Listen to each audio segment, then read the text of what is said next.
Oh, boys, we're getting so close to DM Ultra, only 4 weapons to go. Anyway, welcome to the QBZ Gold Camo Guide within Cold War.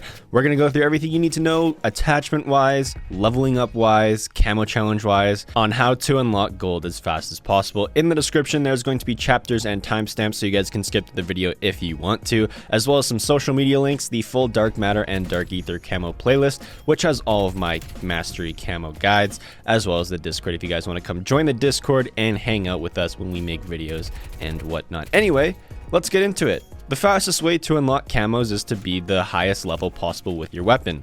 The reason being, the higher your weapon level is, the more camo challenges you can work on simultaneously because you will have them unlocked, and the better attachments you will have access to, making your gun overall better. So, therefore, you want to level up your gun as fast as possible, take advantage of double weapon XP weekends, double weapon XP tokens, and then play on the multiplayer game modes where you best excel at to level up the fastest. Or, if you want to do the strategy where you can get your weapon to max level within zombies in 45 minutes, do that strategy as well, which is just basically double weapon XP with 4 players. The attachments I use on the QBZ are basically the attachments I use for every assault rifle, those being the axial 3x optic, just because I like the optic, easy headshots, easy long range kills, so on and so forth, the suppressor for stealth, the takedown barrel for 150% damage range increase, the field agent grip for improved recoil control, and the airborne elastic wrap for stability and agility. Of course, you don't have to use these attachments exactly, build your class to suit your game style. The camo categories are the same throughout every assault rifle. Unlocked at weapon level 0, you have spray, which requires you to get 300 eliminations. At weapon level 5 is stripes, and this requires you to get 100 headshots. Unlocked at weapon level 10 is classic, and this requires you to get 20 bloodthirsty medals or 5 kills in a single life without dying, with all kills coming from the QBZ. The next category is unlocked at level 20, and geometric requires you to get 50 long shots. At weapon level 30, flora requires you to get 75 kills while the enemies are detected by your Scorestreaks or field upgrades or affected by your equipment. At weapon level 40, science requires you to get 50 kills against enemies behind cover, and psychedelic requires you to get 25 double kills, and that is unlocked at weapon level 50. Going in depth to the actual camo challenges themselves, the best way to complete your eliminations and headshots: 1, don't worry about eliminations, you will complete those by default. And for headshots, you should just be aiming for the head.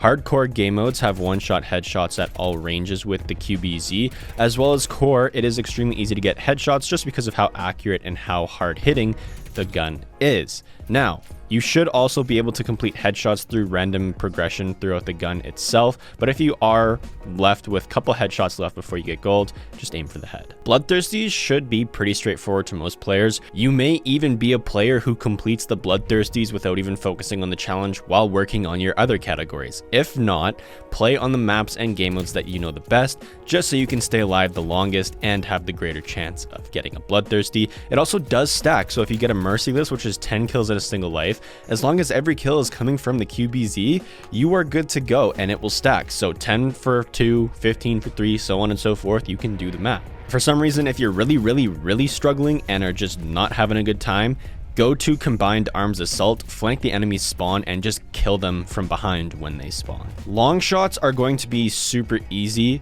You can get long shots in core game modes just because the recoil on the QBZ is so minimal and it's such a strong gun. Even in Combined Arms Assault, you can kill enemies across the boats on Armada, across the ice field on Crossroads. It should be pretty straightforward. If you want to get this done as fast as possible, however, head to Hardcore Domination or the Hardcore Crossroads and Raid 24/7 playlist. Set yourself up in a spot where you can get long shots super easily. Use the QBZ like a sniper with a 3x, 4x, or even the thermal scope, and one-shot kills in hardcore just like a sniper. Completing the flora category is actually a lot easier now. The best way to do this is to constantly be running UAVs and harps, because those are the kill streaks, or I guess score streaks, where you will be detecting enemies the easiest and the most frequent.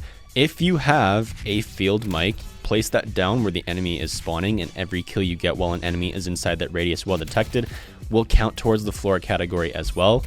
This is really good for objective game modes if you're on Domination, the B flag, the assault point in Combined Arms Assault or the Hardpoint in Hardpoint. Nuketown, another great map. Just place your stuff in the enemy's spawn and constantly be using stun grenades and flash grenades, and you should be able to knock out Flora within an hour and a half of just solid grinding. And keep in mind that you should be focusing on other camo challenges while using your UAVs and Scorestreaks. Killing enemies behind cover for the science category can be difficult in some maps that are more wide open, but if you're playing on maps like Crossroads, Raid, Garrison, or even Moscow, there's tons of enemies that will use head glitches by objectives. You have to kill the enemies while they're not fully visible to you, so if they're head glitching, camping behind a window or a wall where only part of them is visible, as long as they're taking cover from you and you can't see their full body, you're pretty much going to knock out this challenge. I don't know the actual stats for this, but I would guess anywhere between, if 40 to 60% of their body is covered,